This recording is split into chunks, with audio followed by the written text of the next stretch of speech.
Okay guys, I just did a little test short thing that'll be up on YouTube. You can watch that right now.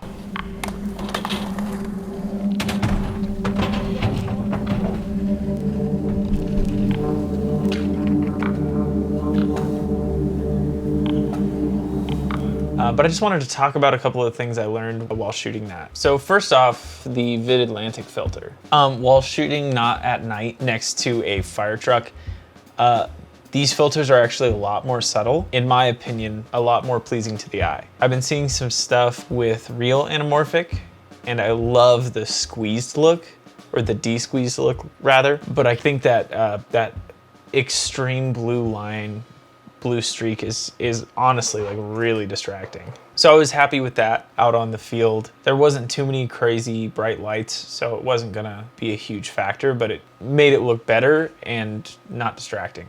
So my plan was actually to originally just shoot some landscape stuff and piece it together with cool music, but I ended up in a skate park and the kids skating there wanted me to shoot them riding, and it was freezing cold, and it didn't end up working out great.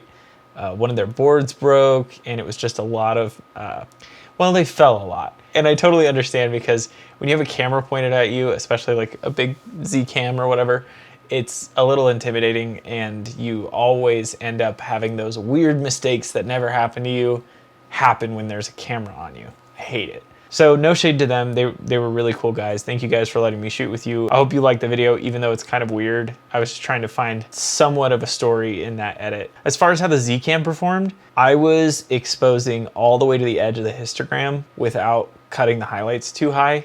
I learned that from Cam, thank you. And it recovered quite nicely.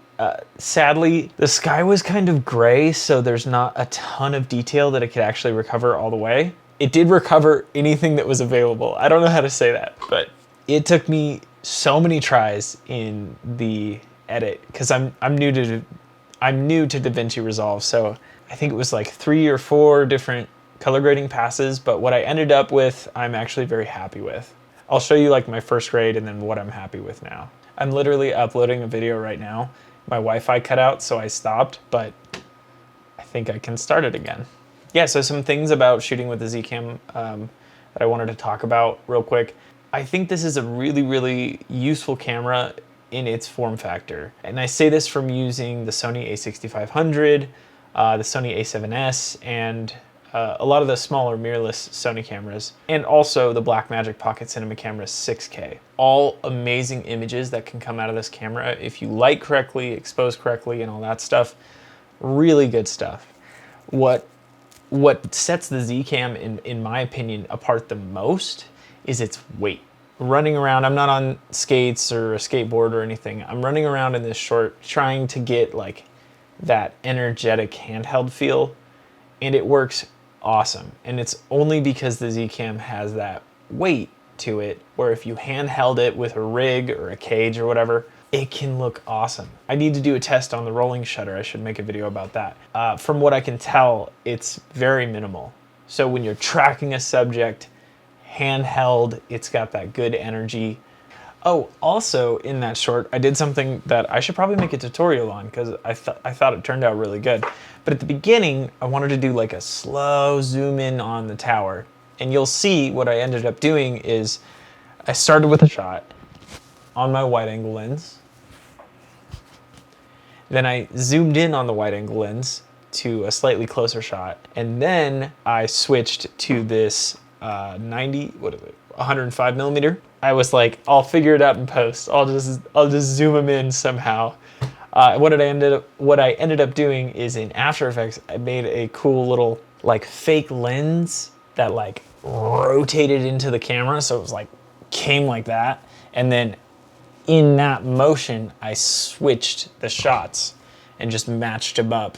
And it actually turned out really good, way better than I expected. So if you need to do any like weird super zooms, you can do like that cool effect. And I think it actually added a lot to the creepiness and the mystery of the short film. So that was really cool. Yeah, I'll make a tutorial on that. I think that could be useful, because there was nothing that I saw online, and I don't even know what you would name that. What would you name that? So the last thing is just, I love how easy it is to work with Zlog, Zlog and the E2S6, because I don't have to worry about a lot. Like, it's not raw, you know, so I can't change everything in post, but the width of that format, like how much data is in there, is incredibly useful. I set it at daylight exposure or daylight temperature, and was able to correct that in post, no problem. Not every shot was perfectly exposed, but again, wasn't a problem. And yeah, just overall really easy to just hit record, not worry about it too much, just worry about the motions, the movement, and getting the shot. And that was awesome. Currently I have the Freeworld monitor on here. I don't know which one it is. It's the one that does LUTs. But I'm definitely gonna need to get a brighter monitor, because this thing is not bright enough. Even in the overcast, I had some issues grabbing focus. And another thing I noticed, there is a weird delay on this. Let me see if I can try and show you. Okay, yeah, you can see it totally. Look at that. That's a crazy delay.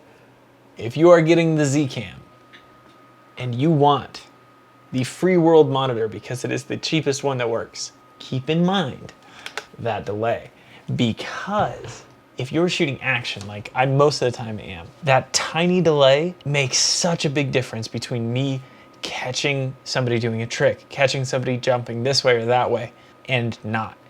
That is with the Zcam updated, that is with the monitor updated.